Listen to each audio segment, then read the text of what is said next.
Donc aujourd'hui, nous allons vous parler d'art rupestre et de pierres à cupules, des Alpes et de Tarentaise. Donc avant de parler du détail de la Tarentaise, on va faire un petit tour des pierres à cupules et des arts rupestres des Alpes, du Nord surtout. Et donc, pour pouvoir en parler, j'ai fait une petite visualisation géographique où j'ai fait ressortir un certain nombre de types de pierres gravées. Vous avez en vert les pierres à cupules, vous avez en rouge des pierres qui comportent des cruciformes, donc elles peuvent être à cupules ou autres, mais il y a des cruciformes dessus. Et vous avez en bleu les autres types de gravures, donc qui sont ni cruciformes ni à cupules. Et on voit qu'il y a une répartition particulière dans certaines régions, qu'il n'y a pas les mêmes pierres dans toutes les régions. On peut voir par exemple qu'il y a une concentration particulière dans le Tessin suisse. Donc vous avez ici, dans cette zone, une concentration très importante de pierres à cupules, de pierres avec des cruciformes et d'autres types de gravures. C'est vraiment concentré par rapport aux autres zones où les autres sont un peu plus lâches. Vous avez ici aussi dans la vallée du Rhône, tout autour de la vallée du Rhône, vous avez une concentration particulière. Vous avez autour de Turin, toute la vallée d'Aoste, vous avez une concentration ici le long c'est souvent le long des rivières ou des voies d'accès. Et vous avez aussi toute une zone le long du Jura. On voit qu'il y a une concentration particulière. Donc c'est souvent en montagne. La plupart de ces zones sont plutôt montagneuses. Il y a ici tout le long du Rhône, Verrières, tout autour du lac du Bourget et dans d'autres zones vous avez aussi des pierres, tout autour de Lyon. Et vous avez donc les zones qui vont nous intéresser, c'est ici la Tarentaise, ici la Maurienne, ici la vallée de Suse.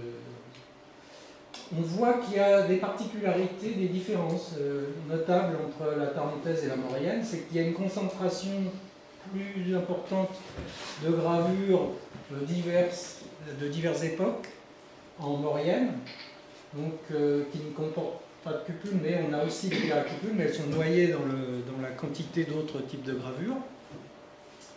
Et il y a aussi quelques cruciformes, mais beaucoup moins qu'en Tarentaise. En Tarentaise, par contre, on a principalement des pierres à cupules et des cruciformes.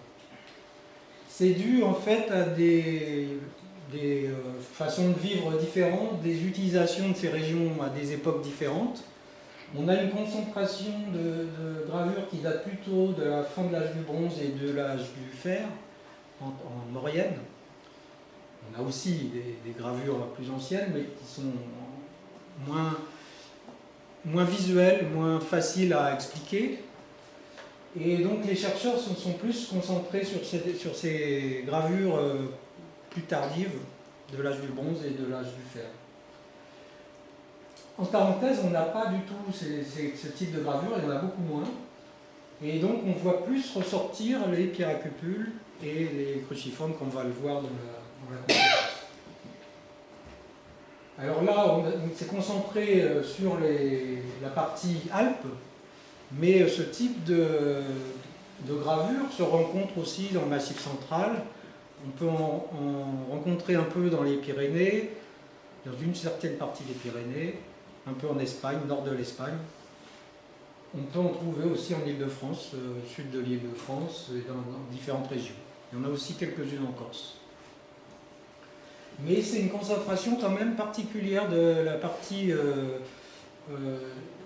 sud-ouest de l'Europe, où on rencontre ces concentrations de pierres à cupules et de cruciformes qui ne sont pas présentes dans toute l'Europe de la même façon.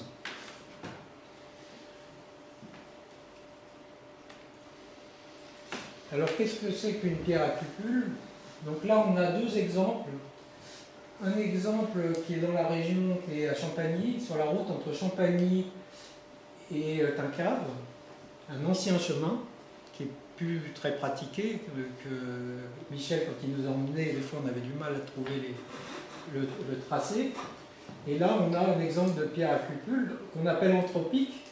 Anthropique, c'est quand les gravures sont faites par des hommes.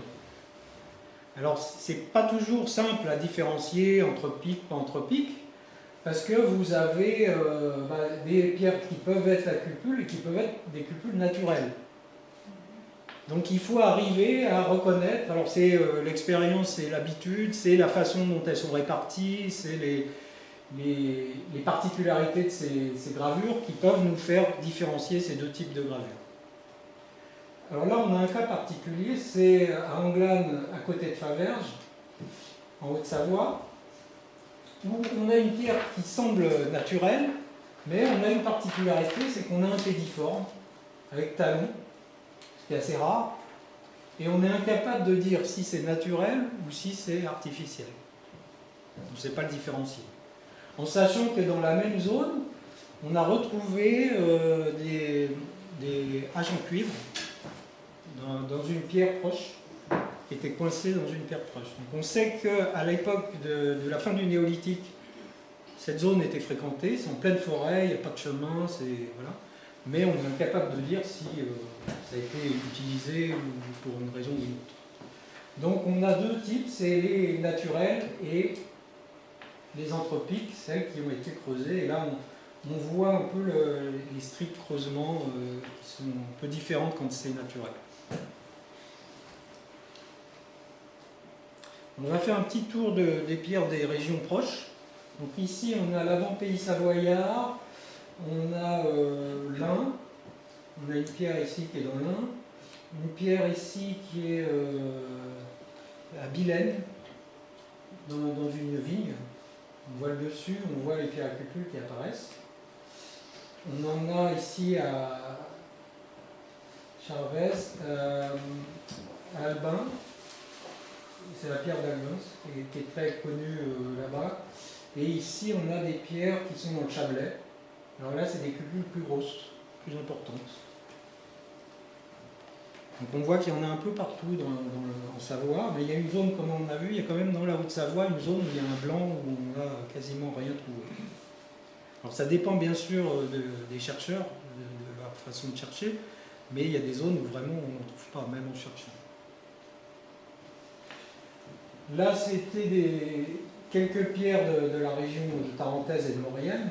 Alors il y a eu des ouvrages anciens, il y a ici un livre qui date de 1983, qui a été écrit par Georges Nel, et qui faisait un bilan des pierres à cupules de Savoie et des pierres gravées. Il y a eu dans les années 90 un inventaire qui a été fait par plusieurs chercheurs, donc Madame Bellet, il me semble, qui a fait un travail de recherche et qui a inventorié toutes les pierres des régions tarentaises, mauriennes, et qui est assez bien fait. On peut trouver d'ailleurs dans les académies de la région. On a un livre à M d'ailleurs. Là, on a une de Thinqueave, dans la zone de Thinqueave, un peu au-dessus de Thinqueave, sur un chemin qui se dirige vers Champagny.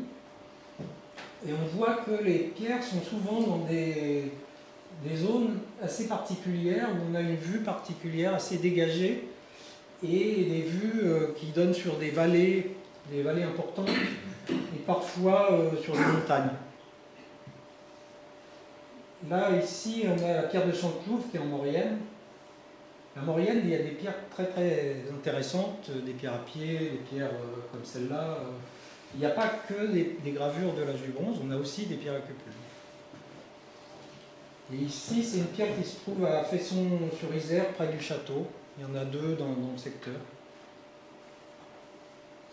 Là, c'est des exemples de Suisse, donc, principalement du Tessin. Et on voit différentes... donc là, il y a un livre qui s'appelle Il Mistero dell'Incisioni, qui a été écrit par Franco Binda, un chercheur italien. Et comme il y en a beaucoup dans leur région, on l'a vu, c'était là où il y a la concentration dans le Tessin italien. C'est une région de Suisse qui parle italien. Et donc on voit quelques exemples, dont certaines avec des crucifores. Il y en a beaucoup, hein. C'est plusieurs centaines de pierres qui ont été identifiées, et dont plus d'une centaine de pierres à cruciforme. Là, c'est des exemples italiens. Donc il y en a qui sont proches, d'autres sont un peu plus loin. Là, on a la Grotta del Crossi, où il y a plusieurs pierres cruciformes et des pierres à cupules. On a la Pierra Crevola, qui est ici dans le Val de Suse. Et ici, dans le Val d'Aoste, un autre exemple qui mélange à la fois des cupules et des cruciformes. Alors, les pierres à cupules posent des problèmes de datation. Il y a beaucoup de recherches qui ont été faites qui sont assez anciennes. Il y a quelques recherches récentes, mais qui sont peu diffusées. Et le gros problème, c'est de dater, parce que c'est des pierres qui sont à l'extérieur. Donc il n'y a pas de moyen de datation carbone 14 ou d'autres. Il y a très peu de fouilles qui sont faites autour, ou quand on fait des fouilles, on trouve rarement des choses. Donc pendant longtemps, on ne savait pas trop de quelle période elles pouvaient dater. On sait qu'il y a des pierres à cupules à toutes les périodes, mais il y a une concentration particulière de pierres, on peut dire, entre, je dirais, 5000 avant Jésus-Christ jusqu'à 1000 avant Jésus-Christ, c'est-à-dire néolithique à l'âge du bronze. C'est la plus forte concentration. Sans savoir si celles qui sont dans un contexte d'âge du bronze sont des réutilisations ou qui viennent de pierres antérieures qui ont été réutilisées, c'est difficile. On a deux exemples ici. Vous avez cette pierre qui est à Aoste, qui a été trouvée dans une sépulture, une hypogée couverte, une sorte de dolmen un peu, et vous avez toute la surface du haut qui est couverte de pierres à cupules. Donc celle-là est datée, on sait qu'elle date de 2100 à 2000 avant Jésus-Christ. Donc ça donne une idée de la datation générale de ces pierres. On en a très peu qui sont datées. On a un autre exemple ici qui sont des pierres de Génévray à Thonon-les-Bains qui ont été trouvées dans des contextes de tombes à schiste. Et donc vous avez différents motifs. Vous avez des cupules, mais vous avez ici comme des formes en trident, et puis d'autres formes ici qui sont assez particulières. Il y a différents dessins qui sont assez difficiles à identifier et à comprendre. Et donc là, celle-là, c'est 4500 à 3300 avant Jésus-Christ. Donc ça vous donne, on voit que ça a été utilisé pendant très longtemps dans des contextes. On va essayer de voir si on arrive à comprendre un peu les usages possibles ou pas. Alors les utilisations. Donc là, on a des exemples de pierres. Là, c'est une pierre en Italie où on voit à la fois des cupules, des anthropomorphes. Anthropomorphes, c'est des personnages avec une tête, des bras et des sortes de jambes. Et on peut avoir aussi des cruciformes qui peuvent aussi être assimilés à des anthropomorphes, c'est-à-dire qu'il n'y a pas de jambes, mais c'est quand même une silhouette humaine qui est représentée. On a un exemple ici d'une pierre. Alors souvent elles se remplissent de feuilles mortes ou d'objets qui se décomposent. On en a une ici qui vient de Thinccave et on voit des teintes. Alors il n'y a pas eu d'analyse de fait, donc on ne sait pas si ces teintes sont naturelles ou si c'était des produits qui étaient utilisés à l'époque qui pouvaient avoir teinté, en sachant qu'elles sont à l'extérieur, donc elles sont quand même fortement abîmées par le climat, et malgré tout, il y a une couleur noire qu'on voit sur là et une couleur rouge de dépôt. Donc on ne connaît pas bien, ils n'ont pas été analysés. Alors les cupules sont souvent les seuls motifs sur la pierre, donc on a des cas où il y a des centaines de cupules, parfois jusqu'à 200 ou 300 cupules sur une même pierre, et parfois vous avez une ou deux cupules sur des petites pierres isolées comme ça qui bordent. Donc c'est difficile de comprendre pourquoi il y en a autant, dans quel contexte, il faut analyser tout ça. Ce qu'on trouve comme motifs les plus courants, c'est des goulottes Donc là, il n'y a pas d'exemple de goulotte, mais on a un exemple ici où on voit une sorte de goulotte. C'est entre chaque cupule, on peut avoir des sortes de conduits d'eau, de liquide, qui réunissent plusieurs cupules. Et quand on met de l'eau dans une, ça coule d'une cupule à l'autre. C'est assez, on en voit assez souvent. On a aussi, donc comme on l'a vu, des cruciformes, mais on peut avoir des anthropomorphes, c'est plus rare. On a des cercles, des cercles concentriques, des marelles, des labyrinthes qu'on peut rencontrer, mais qui sont plus rares en parenthèse. Là, c'est différentes hypothèses. Donc on a aussi des contextes, comme on l'a vu dans les exemples qui sont datés, on a vu que c'est des contextes funéraires. Donc elles accompagnaient les morts, elles accompagnaient dans des tombes, des couvertes de tombes, des dolmens. Ici, c'est au Royaume-Uni, donc c'est un dolmen qui est couvert de pierres de cupules. Ici, c'est une dalle d'un tumulus à Renongueur, Provence, c'est en Bretagne, où il y a tout un ensemble de cupules, et celle-là a été fouillée dans son contexte.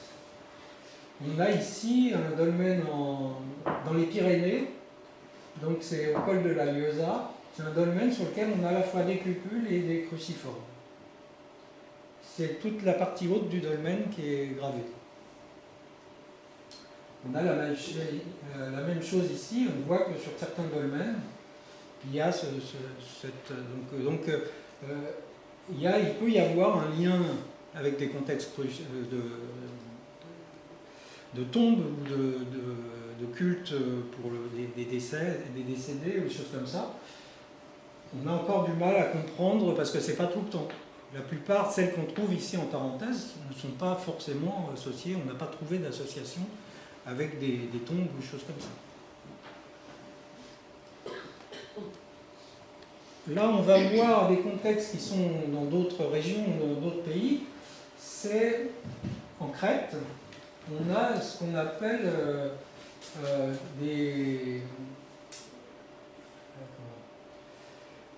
Dans l'Antiquité, il y avait des croyances qui utilisaient des sortes de pierres pour faire des pierres votives, dans lesquelles il y avait des cupules, mais qui sont bien organisées, avec au centre une cupule plus grande dans laquelle apparemment ils faisaient brûler de l'encens ou du feu. Et ils mettaient, on sait, parce que ça a continué après avec des vases, ils avaient des vases similaires où il y avait plein de petits vases avec des cupules autour.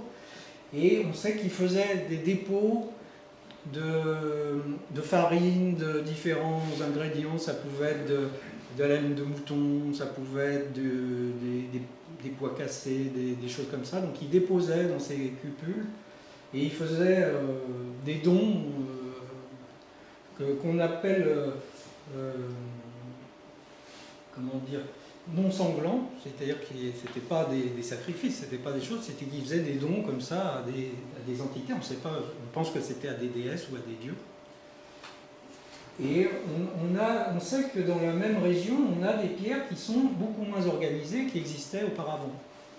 Donc on fait le lien, on se dit il y a peut-être un lien entre ces dépôts d'aliments dans ces cupules et les pratiques qu'on trouve dans d'autres régions.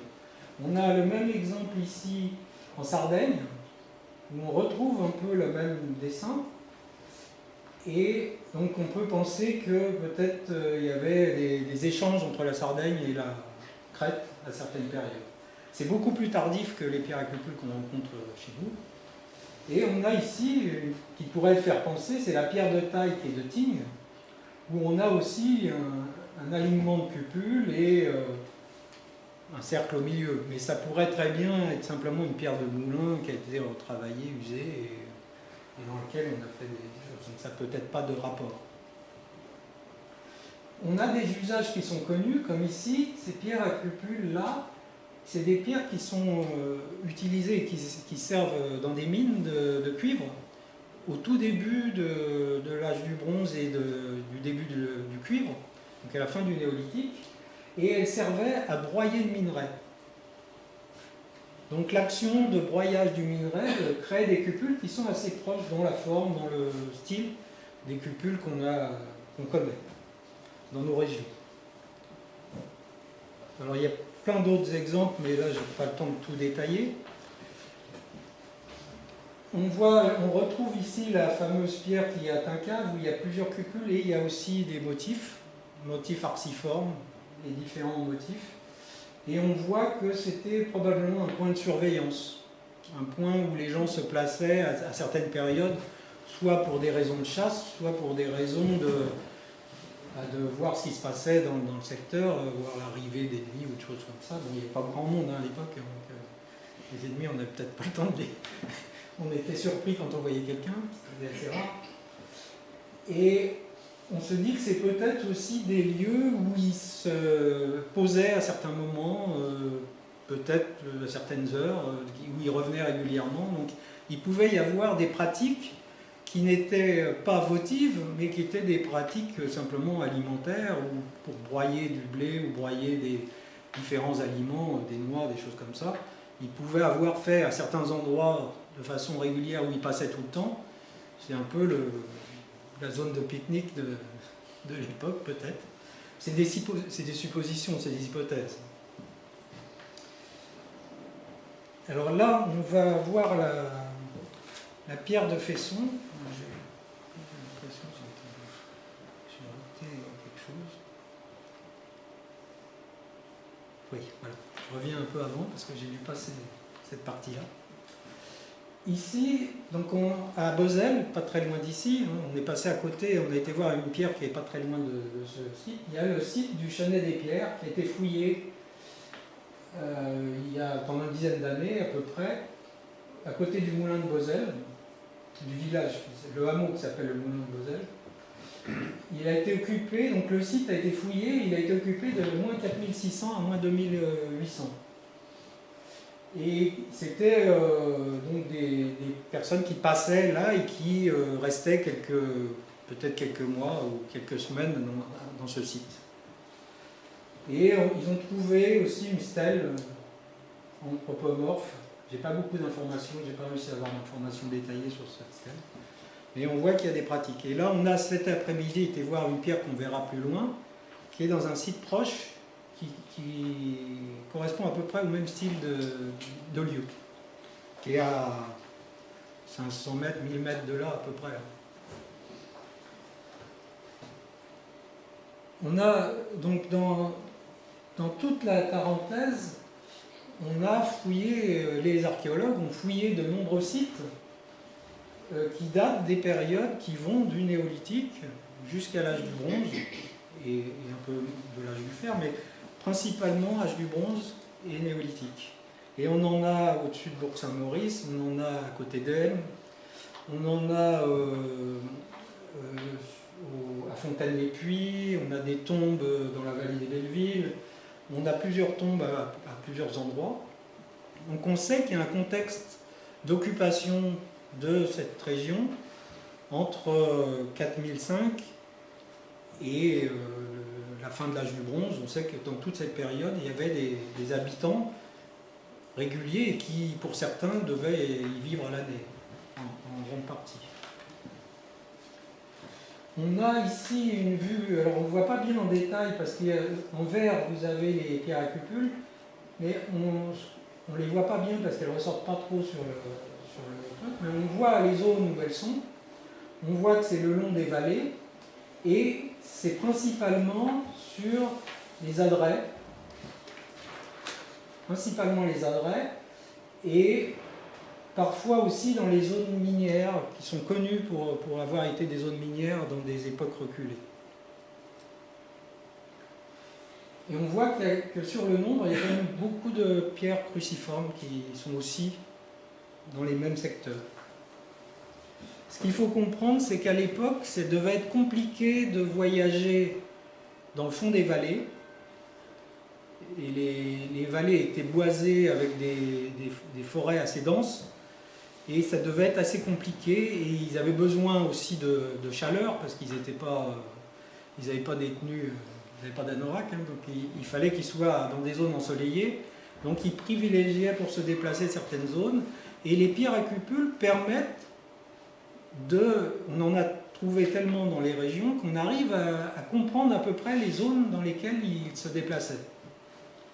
Et ça permet de voir que, principalement ici dans la vallée de Bozelle, il se déplaçait entre Champagny, T'incave, Beauzelle, il remontait Montagny, Fesson, on retrouve, voilà. Donc on voit qu'il y a plus de pierres dans cette zone-là que plus bas, dans la vallée. Alors il peut y avoir d'autres phénomènes, c'est que dans le bas des vallées, quand il y a des villes, les pierres à couper, elles ont disparu depuis longtemps parce qu'elles ont servi à construire les maisons, où elles ont été cassées pour faire des routes, donc il n'y en a plus beaucoup. Mais c'est des pistes, on sait qu'ils avaient une tendance à privilégier ces zones, et peut-être que c'était des zones où la chasse était plus facile, il y avait des avantages pour l'élevage. On sait que les zones d'alpage permettent de faire de l'élevage, donc il y a des zones intéressantes. Ça, c'est ce qu'on a vu. Donc là, on va voir, c'est la pierre qu'on a visitée cet après-midi, la pierre de Fesson, où j'ai surligné en rouge artificiellement, numériquement, certains des motifs qu'on trouve sur cette pierre, pour montrer un peu qu'on a à la fois une pierre à cupules, avec un nombre de cupules impressionnant, et des motifs qui peuvent être des motifs anthropomorphes, comme là, où on a une espèce de personnage qui est limité par des cupules, mais qui a comme une sorte d'arc ou de bouclier, et ici peut-être une arme ou une flèche, on ne sait pas. On a ici un personnage avec des bras qui sont bizarres, et ici on a un personnage avec les bras vers le bas, qui est entouré de cupules. Donc on voit qu'il y a un jeu entre les personnages anthropomorphes et les cupules qui sont réutilisés. Peut-être qu'à l'origine, il n'y avait peut-être que des cupules sur cette pierre et qu'après, par la suite, vu des évolutions de pratiques religieuses ou de pratiques de croyances de l'époque, peut-être qu'ils ont complété en gravant d'autres personnages. Là, on voit des cruciformes. Il y en a 3. Il y en a un là qui n'est pas marqué, mais qui existe aussi là, qu'on verra tout à l'heure. Et c'est des cruciformes qu'on appelle potencés, parce qu'ils sont barrés par des traits comme ça. Donc c'est des croix avec des traits. Et qui jouent aussi avec les cupules. C'est-à-dire qu'on voit qu'il y a les cupules au bout de certains traits, il y a un jeu entre les cruciformes et les cupules. Donc la difficulté, c'est de savoir est-ce que toutes ces gravures sont d'époques similaires, ou est-ce que les croix sont chrétiennes, ou est-ce qu'il y a des différences. Donc c'est un peu la démarche, c'est la première pierre qui m'a lancé dans cette étude, parce que il y a des anthropomorphes, il y a des cupules, il y a des cruciformes. Voilà. Alors on a une cruciforme ici, et qui est gravé avec des techniques très différentes, et qui lui est probablement du XXe siècle. Parce que moi j'ai des relevés très approximatifs, mais du début de cette pierre, et cette gravure n'existe pas dessus, n'est pas représentée. Bon, on a d'autres qui ne sont pas représentés non plus, mais parce que c'est assez limité. Et on voit des initiales au-dessus, il y a un JP qui est noté, et sur certaines vues, on arrive même peut-être à voir une date. Donc on peut penser que cette zone-là, il y a peut-être eu un éclat de la pierre qui fait que ça a dégagé une zone, parce qu'on voit que dans le reste, c'est difficile de faire une gravure parce qu'il n'y a plus de place, et que du fait qu'il y avait cette place, peut-être quelqu'un a christianisé la pierre pour la marquer.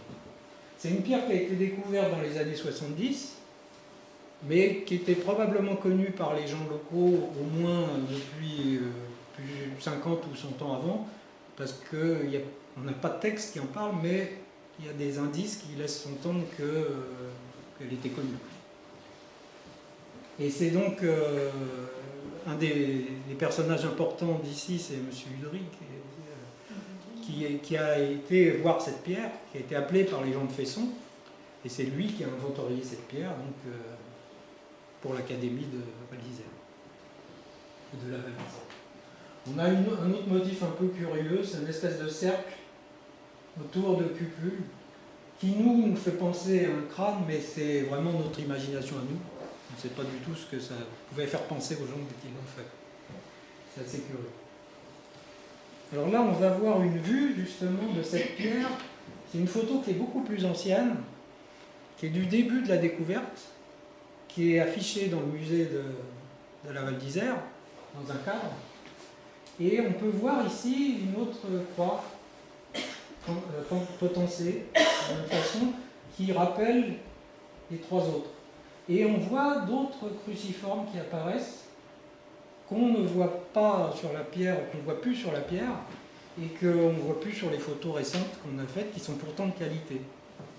Donc avec l'aide de cette photo, du coup, on regarde un peu plus attentivement, on arrive à discerner, mais il y a une usure qui s'est faite, c'est-à-dire que ces pierres étaient souvent sous de la mousse, sous des feuilles mortes, et elles étaient protégées quelque part des intempéries. Et le fait de les découvrir accélère un peu l'usure du temps et fait qu'il y a des choses qu'on voit moins bien, et là on voit beaucoup mieux certains aspects. Il y a la qualité aussi de la prise photo, c'était des problèmes, probablement des appareils argentiques à longue durée de prise de vue et qui donnaient des rendus beaucoup plus fins. Il y a des techniques maintenant qui permettent de rendre les détails beaucoup plus, qui sont imperceptibles à l'œil nu, on peut les faire ressortir. Là, c'est une pierre du chemin entre Thinccave et Beauzelle. Alors la particularité de cette pierre, c'est qu'elle est en surplomb. Donc on voit ici le surplomb, c'est-à-dire qu'on peut presque passer en dessous de la pierre. Et quand on est sur la pierre, on est dans le vide, au-dessus du vide. Et on voit que sa forme là, il y a les feuilles mortes, c'est cette partie-là. On voit que ça forme un creux en V, naturel, probablement naturel, et qui est longé d'une bordée de cupules de chaque côté, un trait au milieu qui est peut-être naturel, et des goulottes en travers, dans tous les sens, comme ça, qui rejoignent les cupules les unes aux autres. J'ai jamais vu nulle part, c'est assez unique. Ici, on a peut-être un pédiforme, mais on n'est pas certain, c'est une forme peut-être naturelle. Là, donc, on la voit sous différents aspects. Donc, c'est une pierre intéressante qui est facile à aller voir parce qu'elle est sur un chemin. Bon, le chemin est plus utilisé, mais on la retrouve assez facilement pour les initiés de la région. Donc, ça, c'est une autre pierre qu'on a été voir aujourd'hui, c'est la deuxième qu'on a vue. C'est une pierre à cupule de Montfort. Alors, on a vu tout à l'heure, il y a une chose que je n'ai pas évoquée dans la pierre de Fesson, c'est que sur le site de Fesson, il n'y a pas une pierre, et il y a une vingtaine de pierres en tout. Dont d'autres qui n'ont pas de motifs aussi détaillés, mais qui ont jusqu'à dizaines ou même vingtaines de cupules, et qui sont réparties sur le site. On a même des alignements de pierres qui peuvent... On ne sait pas s'ils sont anciens ou pas, mais qui sont dans l'alignement de la pierre. Donc on peut penser qu'il y a peut-être eu un muret ou quelque chose, ou une accumulation de pierres qui ont été déplacées et mises là, c'est possible. Mais c'est un site beaucoup plus riche que la seule pierre qu'on a vue, qui est pourtant étonnante et assez particulière. Donc cette pierre de Montfort n'est pas très loin, parce que pour y aller, on est monté à la Croix de Fesson, et le chemin qui y mène, il part de la Croix de Fesson et il descend sur Montfort. Donc elle est sur le chemin entre la Croix de Fesson et Montfort, et la pierre qu'on a vue à Fesson, elle est entre le Villard de Fesson et Montfort. Donc, vous voyez, on a un lien entre ces deux pierres qui montre que c'est probablement des peuplades similaires qui les ont utilisées. Et là, il y a un très très grand nombre de cupules qui sont entrepliques parce qu'on a vraiment des alignements particuliers autour de certains. Ici, par exemple, la pierre s'est cassée ou a été cassée probablement antérieurement, et on a des alignements qui font tout le tour, qui montrent que ce n'est pas naturel.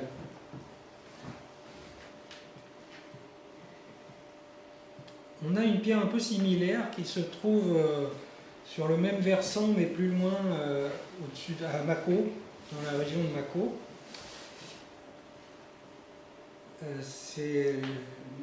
Alors, cette pierre-là est constellée aussi de cupules sur le dessus. Il y a une très grande similarité, on n'est pas si loin que ça de Montfort. C'est de l'autre côté, c'est plus au-dessus de M. Et il y a un grand nombre de cupules qui sont particuliers, et cette pierre qui est au milieu, qui est au bord d'un chemin, un ancien chemin muletier qui est encore pratiqué, qu'on peut encore pratiquer. Il y a une autre particularité de cette pierre, c'est ce chemin, il passe à côté d'une autre pierre, qui est un peu plus loin, sur le même chemin, après un virage, à 50-100 mètres de cette pierre, et qui est celle-ci, qui est la pierre des morts de Mâcon-Plagne. Alors c'est une pierre particulière parce qu'on a des cruciformes. Là, il y a très peu de cupules, il y a des petites cupules, mais très peu. C'est essentiellement des cruciformes.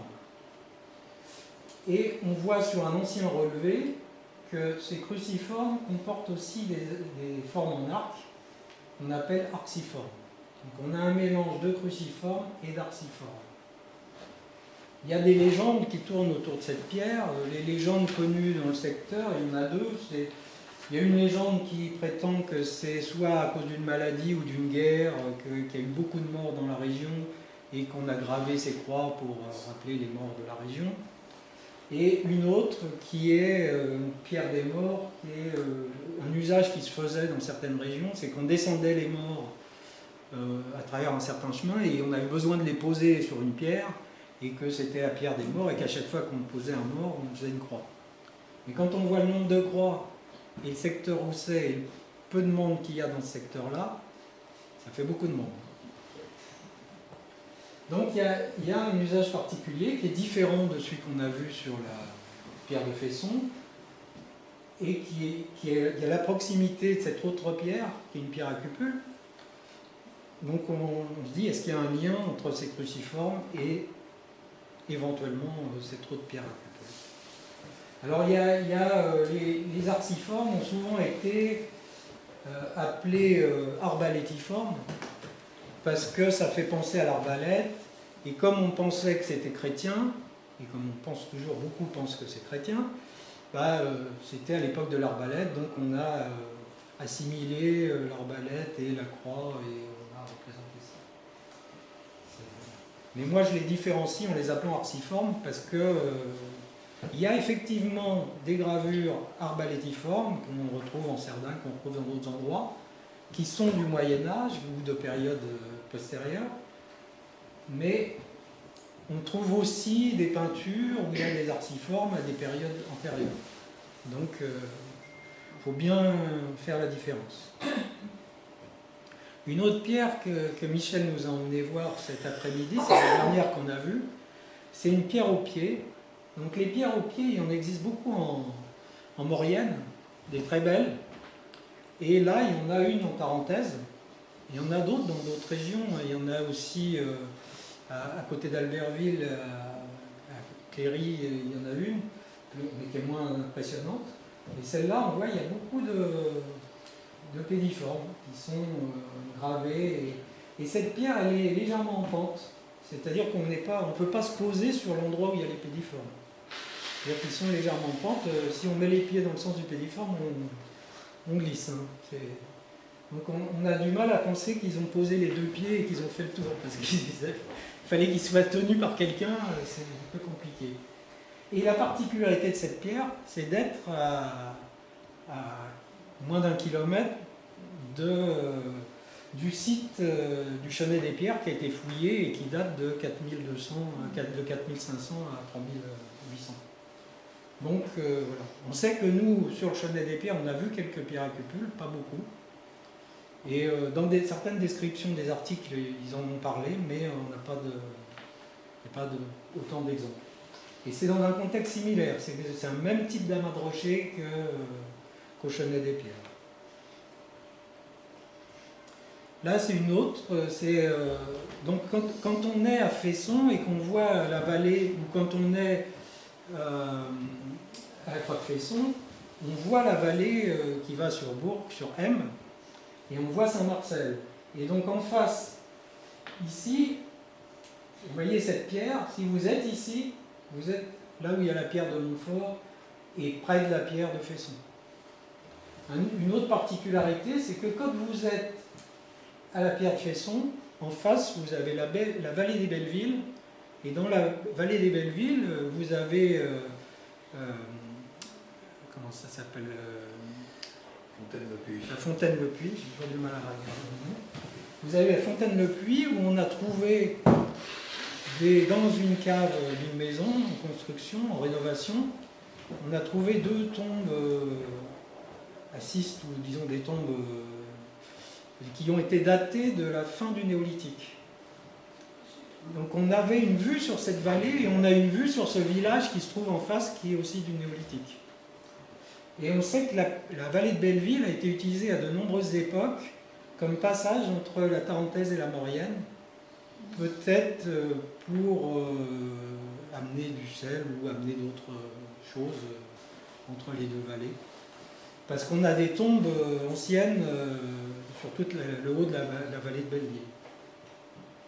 Ici, on est en face, donc on voit, on est juste avant l'étroit de Sierx, et on a des pierres à cupules, mais on a aussi des gravures de toutes les époques. Il y a quelques cruciformes qui sont réellement historiques. Là, il n'y a pas de doute, c'est des cruciformes historiques. Mais on a des cupules avec des goulottes qui peuvent être plus anciens. On a même un dessin ici qu'on ne voit pas très bien, mais c'est une voiture des années 50. Okay. Vous voyez, il y a des gravures de toutes les... elle est facile à accéder, cette pierre. Elle a une belle vue sur la vallée. Donc on a gravé à toutes les époques. Mais elle est assez belle. Là, on la voit mal, mais la pierre, le dessin est bien fait.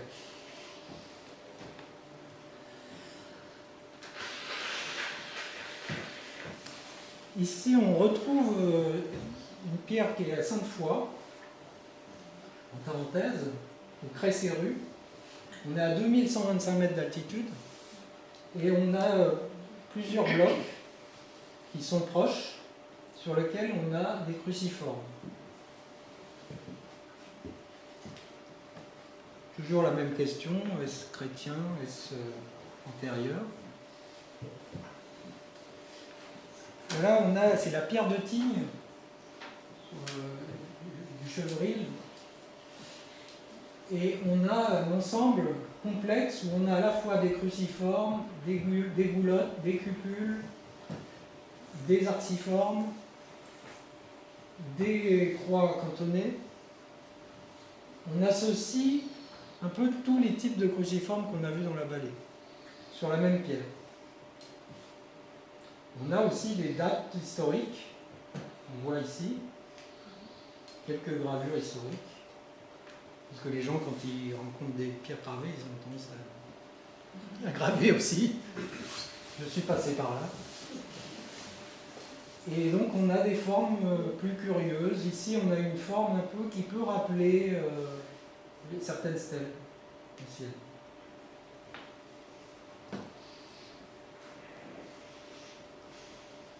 Ici, on parlait de la vallée des Bellevilles. On a un exemple ici dans la vallée des Bellevilles où on a une pierre qui a des cruciformes sur les côtés. Sur les côtés, il y a 4 ou 5 cruciformes. Et sur le haut, il y a des cupules. C'est plus difficile de dire ce que je sais, parce que là, c'est hors contexte, c'est dans un village, donc ça peut être gravé à toutes les époques. Et puis les alignements comme ça, des fois ça peut être pour essayer de débiter la pierre, il y a plein de raisons. Donc c'est difficile de dire. Mais c'est une pierre qui était importante pour ce village, elle protégeait le village d'inondations ou de coulées d'eau, je ne sais pas. C'est pour ça qu'elle est là, elle a été protégée. Souvent les pierres dans les villages qui sont protégées ont toute une légende autour qui leur permet d'être conservées, quoi. Là, on va voir dans les régions proches. Donc, on est ici à la limite de la Maurienne et de la Tarentaise. On est au col de la Vanoise. Et on a 2 gravures. Une gravure de croix cantonnées et une gravure d'anthropomorphe. On a les jambes ici, une tête et des bras sur la même pierre. On voit d'autres exemples de cruciformes qui sont de différentes époques. des arciformes de différentes époques. Là, c'est pas une pierre, c'est des regroupements qu'ils ont fait sur un catalogue. On voit ici, sur une pierre, hein, un mélange à la fois d'anthropomorphes et de cruciformes. Et ici, c'est aussi en moyenne une autre croix cantonnée, un peu similaire à celle qu'on a vue sur la pierre de Fesson. Ici, c'est en Italie. On retrouve la Rocca de Tino à travers celle-là. C'est une pierre sur laquelle on a des croix cantonnées, pas cantonnées, potencées. Ici aussi, avec un rond en bas. Un personnage un peu qu'on retrouve avec les bras vers le bas. Alors, ici, on a d'autres types de gravures qui sont différentes, plus complexes. Elles ont été repassées en noir, hein, ce n'est pas la couleur du fond. Hein. Ici, on voit une croix qui n'a pas été repassée, on voit la différence. Ici, on a un exemple en Suisse d'une dalle qui est à Zermatt, où on a des arciformes similaires à ceux qu'on trouve sur les pierres de Tarentaise, et des cupules. Donc là, on a l'association de cupules, de cruciformes et d'arciformes en Suisse. Pareil, c'est en altitude, c'est très haut en altitude. Ici, c'est un nouveau livre qui est en train de sortir, qui n'est pas encore sorti, sur les pierres du Tessin en Italie, qui va renouveler le livre qu'on a vu tout à l'heure. Il va sortir probablement avant la fin de l'année. Et la personne met régulièrement des films sur les pierres qu'il trouve là-bas. C'est impressionnant.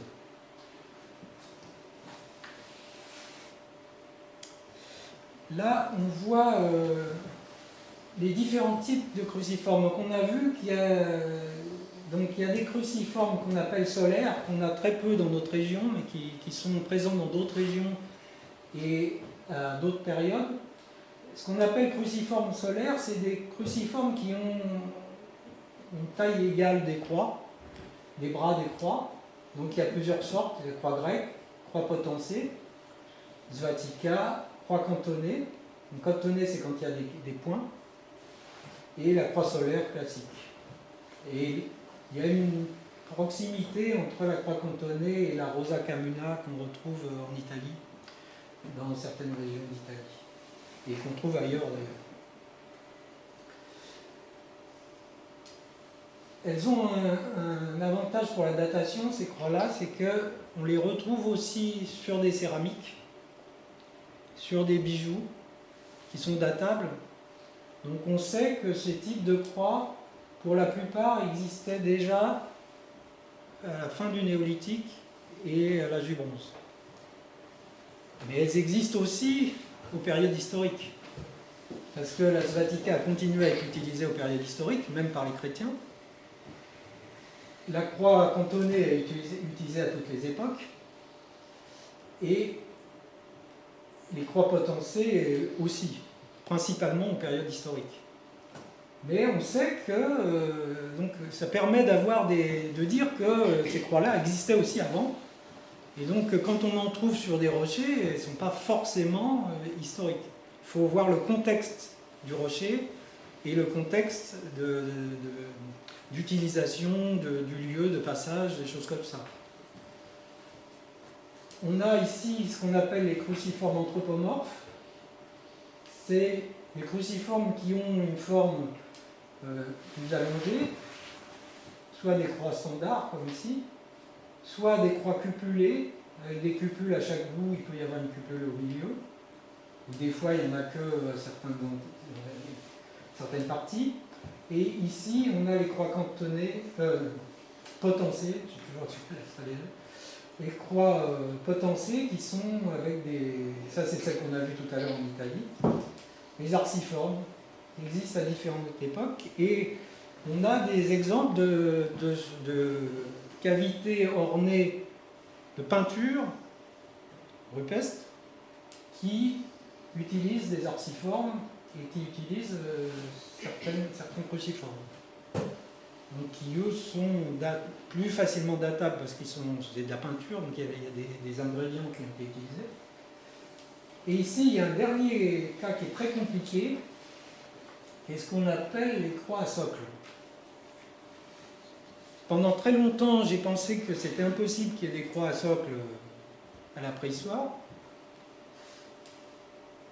Et pourtant, il y a quelques exemples qui laissent penser que c'est possible. Mais c'est beaucoup plus rare. En fait, vous avez des exemples où, là c'est fermé, ça fait un socle fermé, mais vous avez des exemples où c'est des jambes ici. Et vous avez des exemples où c'est des formes différentes, ça peut être un rond, ça peut être des choses comme ça. Et on les retrouve aussi dans des contextes similaires à d'autres cruciformes qui eux, sont probablement antérieurs.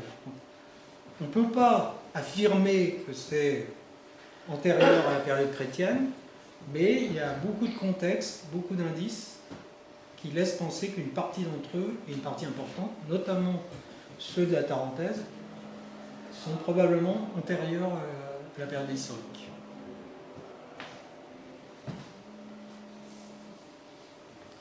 Alors, la Tarentaise possède un ensemble de gravures rupestres importants, comme on a vu un extrait, il y en a d'autres. Il s'insère dans un ensemble de pratiques spécifiques au peuplement entre le néolithique et l'âge du bronze des Alpes. La préhistoire de la région est importante, avec un grand nombre de sites répartis sur tout le territoire, notamment pas que des sites rupestres. On a vu des tombes, des sites sur lesquels on a retrouvé des habitations, comme au Chaunet-des-Pierres, ils habitaient là, il y avait des vases, des choses qui ont été retrouvées, des pierres d'usage pour des pierres pour couper la viande, pour faire d'autres choses, des têtes de flèches, des choses comme ça. Donc on sait qu'ils vivaient dans ces zones-là. Et on en a trouvé à plusieurs endroits. Donc on sait que le contexte de la Tarentaise était favorable et était utilisé abondamment entre la période du néolithique et le début de l'âge du bronze, et probablement l'âge du bronze. Notamment à Fesson, on a retrouvé des couteaux de l'âge du bronze, qui comportent d'ailleurs un cruciforme sur le haut du couteau. C'est un motif qui existe sur plusieurs... on en trouve en Suisse, on en trouve à d'autres endroits. Et on sait qu'il y a eu des trouvailles qui n'ont pas été déclarées sur Fesson aussi, dans lesquelles il y avait des crânes et des choses qui ont été retrouvées et qui sont probablement passées, qui n'ont pas été déclarées à l'époque. Les gens ne veulent pas en parler.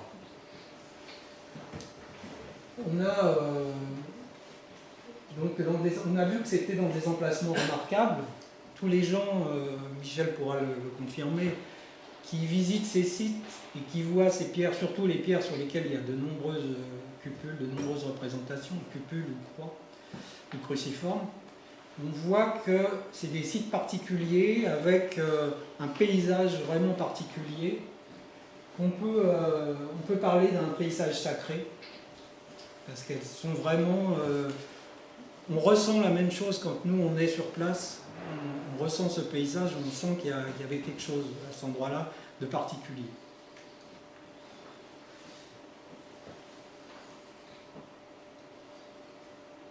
Donc elles sont souvent alignées sur des paysages remarquables, sur des vallées, plutôt un alignement sur des vallées, mais la pierre souvent, des fois il y en a qui ne sont pas déplaçables, hein, c'est des pierres qui sont brutes, elles sont là, donc ils les ont gravées comme elles étaient. Ils ont pris en compte peut-être certaines de leurs volontés, mais ils les ont gravées en fonction de la position de la pierre, la plupart du temps. On n'a pas relevé d'alignement particulier, solaire ou autre. Pour l'instant, on n'a pas trouvé d'alignement particulier. Du moins, moi, je n'en ai pas trouvé. Donc ces pierres avaient probablement un caractère sacré, mais il y avait aussi, on trouve aussi des pierres, un très grand nombre de pierres qui sont anodines, où il y a 2-3 cupules. Donc il est probable qu'il y avait plusieurs usages, dont certains usages qui n'étaient peut-être qu'alimentaires ou que pratiques. Donc on pouvait avoir besoin dans ces déplacements quand on passait toujours au même endroit, de retrouver un endroit où on pouvait écraser son grain ou écraser les noix ou les choses qu'on trouvait, et on revenait toujours au même endroit, on se resservait les cupules qui avaient été créées pour écraser. C'est des possibilités, c'est des hypothèses, bien sûr, on n'a pas de... Il n'y a pas d'écrit, hein, donc c'est difficile de prouver ce genre de choses, mais à force de voir, de visiter les sites, de voir les différentes pierres, de voir dans quel contexte elles sont utilisées, on sait qu'il y a des usages alimentaires dans certains pays. On a des exemples qui sont très loin, mais en Amérique, parce qu'il y a des pierres à cupules dans le monde entier, où ils utilisaient des pierres à cupules un peu plus grosses, qui se servaient pour écraser des pois cassés ou des choses comme ça, pour faire de la farine. Donc il y a des usages comme ça qui existent. On sait qu'en Suisse, il y a beaucoup de pierres qui servaient, ils appellent des pierres de mortier, qui sont un peu plus grosses et qui servaient à écraser. Et qui sont des pierres naturelles, qui sont sur site. Donc on pense qu'il peut y avoir différents usages, dont un usage qui est un simple usage pratique. Par contre, dans les pierres où il y a beaucoup de cupules, ben là, il faut essayer de rentrer dans le contexte de l'époque. On pense qu'il y avait peut-être un besoin répétitif, c'est-à-dire que quand on faisait un dépôt peut-être à des dieux, à des déesses ou à des ancêtres, on pouvait avoir besoin de créer une nouvelle cupule pour refaire un dépôt, ainsi de suite, et chaque génération qui passait recréait des cupules, peut-être. C'est des suppositions. Bien sûr, il y a des études, quand vous cherchez dans le domaine, où vous avez des gens qui vous disent c'est des aliments solaires, c'est la grande ours, ça on en trouve partout, mais quand vous regardez les centaines de pierres à cupules, vous vous rendez compte qu'il n'y a pas de règle, c'est complètement aléatoire. Il y a quelques cas où il y a quelques aliments pour contourner, ou comme on l'a vu autour d'un personnage, des choses comme ça, mais il n'y a pas de règle vraiment. Voilà. C'est difficile de rentrer dans ce... Et c'est pas probable non plus. Mais c'est une hypothèse aussi, hein. Chacun peut émettre ses hypothèses. On a vu qu'il y a d'autres symboles qui les accompagnent, donc il y a des gouttières, il y a des motifs schématiques, ça peut être des anthropomorphes, ça peut être des cruciformes, ça peut être d'autres formes qui sont associées. Il y a des endroits où ces goulottes sont beaucoup plus parlantes, où on peut faire verser des liquides et on voit les liquides qui se répandent dans les différentes cupules. Donc on voit qu'il y avait peut-être... Il y a un usage qui a duré jusqu'à l'Antiquité, ce qu'on appelait les libations. Et on faisait des libations sur les tombes des morts. Donc on versait dans la tombe pour que ça atteigne le mort des liquides. Donc peut-être qu'on déposait des liquides sur ces pierres aussi pour nourrir le mort ou faire boire le mort ou la déesse. Des tas de choses possibles. Donc la table d'offrande est une des hypothèses possibles, on l'a vu si on fait des analogies avec certains contextes antiques, mais ça fait quand même, c'est assez loin et on a du mal à les associer.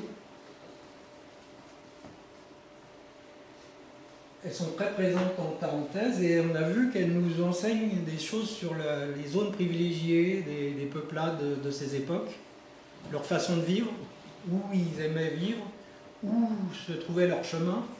Et on peut supposer qu'en trouvant leur chemin, on trouve aussi les lieux d'habitation. C'est qu'au bout de chaque chemin, il y a forcément des lieux d'habitation. Donc on a un contexte particulier qui nous apprennent quelque chose. Ce ne sont pas uniquement des choses incompréhensibles, c'est aussi des choses qui parlent à un contexte général qu'il y a autour. Donc je vous remercie pour cet accueil.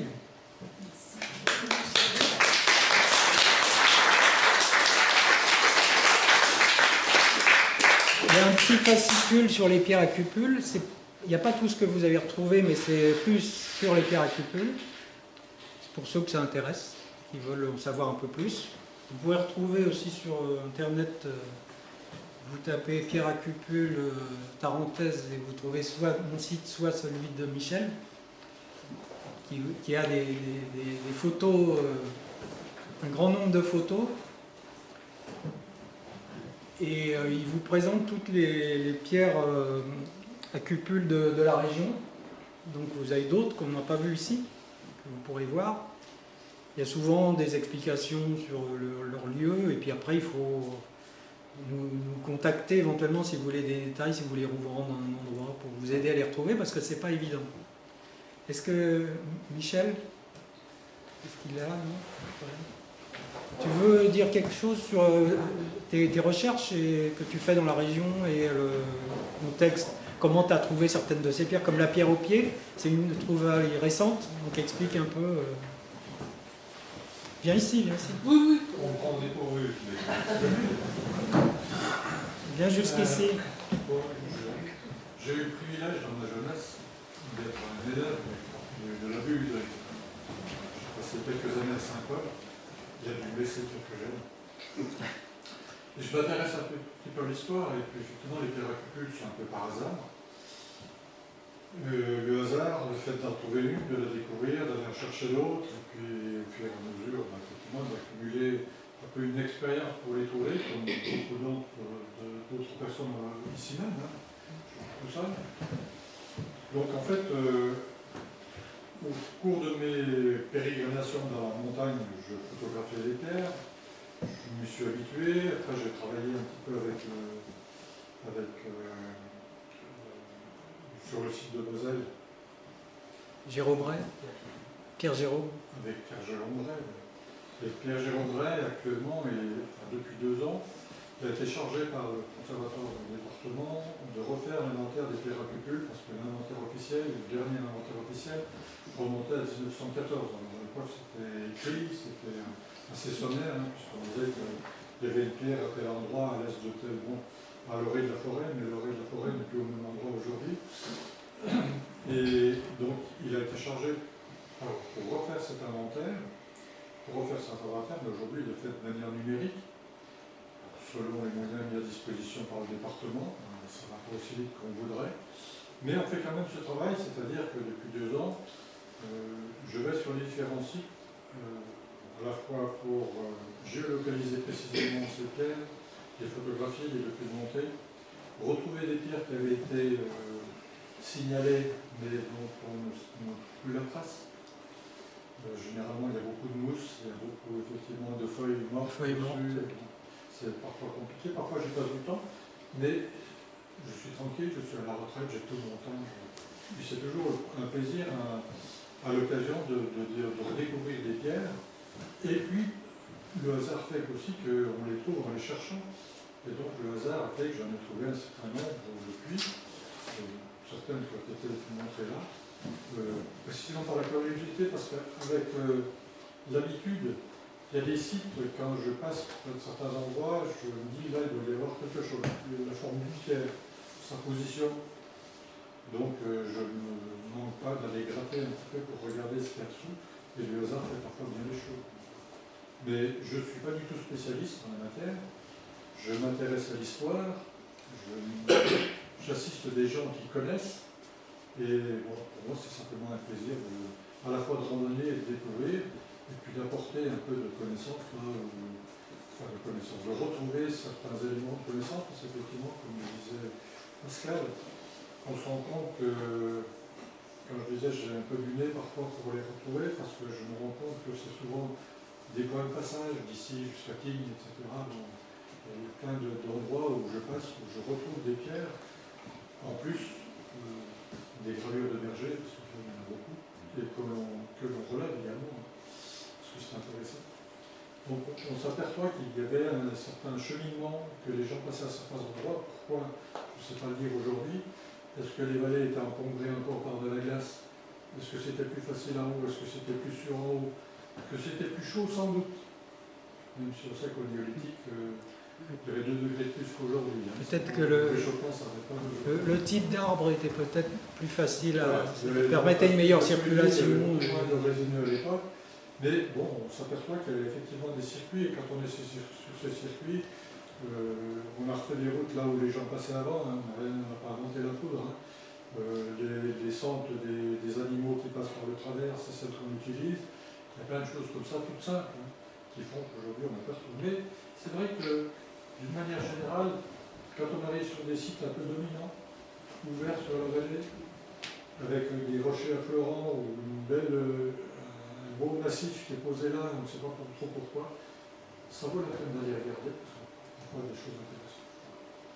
Ils étaient sensibles probablement aux mêmes choses que nous. Il y a des choses qui nous marquent et on sent qu'il y avait quelque chose. Et puis Michel fait des superbes photos.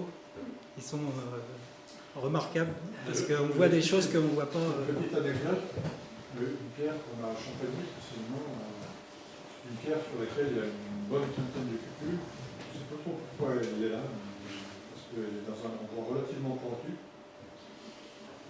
Et j'avais cette photo-là, et puis j'ai dû m'arrêter pendant quelques années pour des raisons de santé, et donc je devais pas m'occuper à la maison avec.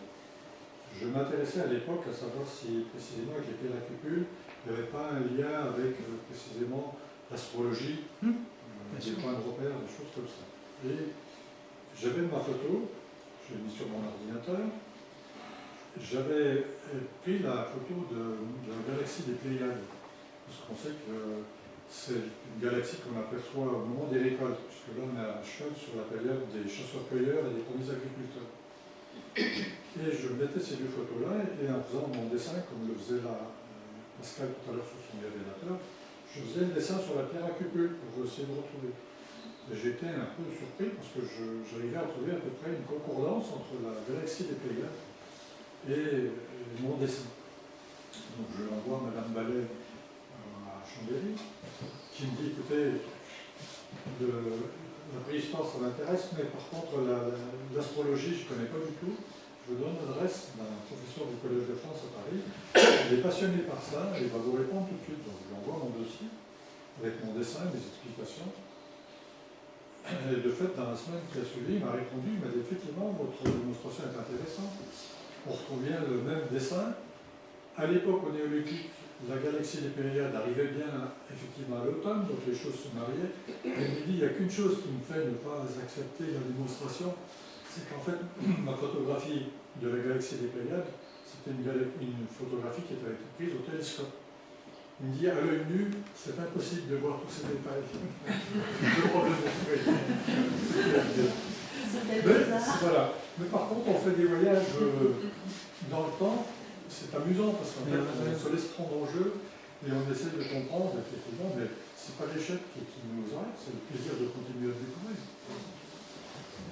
On est obligé de vérifier un peu toutes les hypothèses. Et moi-même, j'ai essayé, avec la pierre de Fesson, de voir est-ce qu'à certains moments, l'alignement correspondait et tout. Mais au bout d'un moment, on se rend compte que c'est compliqué et que on a, comme il le dit, on transpose avec des choses qu'on voit nous, qu'eux ne pouvaient pas voir, et des façons de voir les choses qui étaient différentes. On sait qu'il y a des représentations qui sont particulières qu'on ne pouvait pas comprendre et qui nous paraissent naturelles, mais c'est parce qu'on a eu une éducation qui nous a fait comprendre ça. Mais pour eux, c'était pas. Il y avait d'autres choses dans leur mental, quoi. Donc c'est difficile de se transposer dans leur façon de penser pour essayer justement de essayer de comprendre comment on pouvait réagir à certaines choses. Voilà. Il y avait le culte des pierres qui était certainement bien implanté parce qu'au 7e siècle, il y a plusieurs conciles effectivement, où la religion catholique oui. la religion qui disait que le combat, qui rappelait que le combat le culte des pierres, fallait les détruire. Qui était fréquent dans les vallées, parce que c'est vrai que la religion catholique, c'est pas que le vallée, mais dans les montagnes, ça a été plus long. Et donc, il y avait le culte des pierres, donc il disait qu'il fallait détruire les sites. Donc, il devait y avoir un. Et c'est peut-être pour ça qu'elles sont plus courantes dans nos vallées où elles sont un peu protégées parce qu'elles sont difficiles à avoir, à trouver, que dans les plaines où il y a plus de monde pour les trouver, quoi. C'est peut-être aussi un des facteurs. Mais effectivement, il y a eu des destructions, il y a eu des. Ce qu'il faut savoir, c'est que la religion catholique s'est implantée assez tardivement ici. Les premières églises, elles datent du 6 ou 7e siècle, pas avant. Donc c'est assez tardif. Et peut-être que ça a aussi joué sur certaines choses. Mais c'est vrai qu'on a aussi des cas inverses, hein. On a des cas où vous avez des pierres qui ont été appropriées par les nouvelles religions. On a un tableau en Italie où on voit un prêtre qui est sur un dolmen en train de faire une messe sur le dolmen. Donc, il s'appropriait aussi certaines croyances parce que c'était parfois plus facile de transformer une pensée religieuse vers ses croyances que de la détruire. Parce que vous avez beau détruire des pierres, les gens y croient à certaines choses, c'est compliqué. On le voit, il y a des légendes qui datent de plusieurs siècles, qui continuent, donc des croyances dans la fertilité des pierres, dans des choses comme ça, qui remontent probablement à l'Antiquité ou avant. Donc il y a toute une lutte qui était difficile, et parfois il était plus simple de mettre une croix sur la pierre en bois ou de la christianiser. C'est pour ça qu'on pense souvent que les pierres ont été christianisées par des croix, mais quand on regarde, c'est une fausse bonne idée. C'est-à-dire que quand ils christianisaient les pierres, soit ils les détruisaient, soit ils faisaient une grande croix pour écraser tout le reste, quoi. Ils ne faisaient pas des petites croix dans des coins qui ne donnaient pas d'impression d'être chrétiennes, quoi. Il y a une logique chrétienne. Les croix chrétiennes, c'est un sens. On ne fait pas des croix dans tous les sens. On respecte certaines logiques quand on fait des croix. Donc quand vous avez des croix avec des pieds et puis d'autres qui n'en ont pas, et que vous en avez qui sont à l'envers, c'est pas chrétien. C'est un autre sens. Donc il faut arriver à faire cette distinction. C'est pas évident parce qu'il y a des fois, oui, il y a des pierres chrétiennes qui se ressemblent, comme on le disait pour les cas des socles. Moi j'ai mis très longtemps à penser qu'il pouvait y avoir des cruciformes à socle antérieur à l'histoire, parce que pour moi un socle c'était vraiment chrétien, et pourtant non, il y a des exemples. On a des exemples sur des dolmens, sur des menhirs, des gravures sur des menhirs, dont on sait par la forme de la gravure qu'elle est probablement préhistorique, et elle est quand même sur un socle. Donc oui, il y a des choses parfois qui nous dépassent un peu. Est-ce que vous avez des questions? Il y a encore des questions? Moi, juste une question toute bête sur la manière. Est-ce qu'on a une idée de la manière dont il procédait pour faire une gravure avec une autre pierre, avec Michel peut vous répondre, il a essayé. L'autre question, c'est qu'il y a des pierres où ça doit s'y prêter plus facilement que d'autres. Je pense que graver sur un schiste était plus compliqué. Ou est-ce qu'on a fait des études un peu là-dessus? Moi, j'ai pas fait d'études. Il a pris une pierre et il a essayé de la graver. Ce que l'on sait, c'est que comme il y avait déjà des actes de circulation par les Alpes avec l'Italie, et que précisément ils importaient également, on faisait forcément des trous avec des pierres plus dures, sur une pierre plus tendre, forcément, donc les pierres plus dures, il y avait soit des quartz, il y avait de l'obsidienne qui arrivait d'Italie, et qui pouvait servir à ça, mais est-ce que ça, parce qu'en fait on est sur des chemins, donc qui dit chemin dit échange, même si c'est pas un endroit, etc. Après, moi, je me suis amusé sur une pierre devant chez moi pour essayer de faire un trou.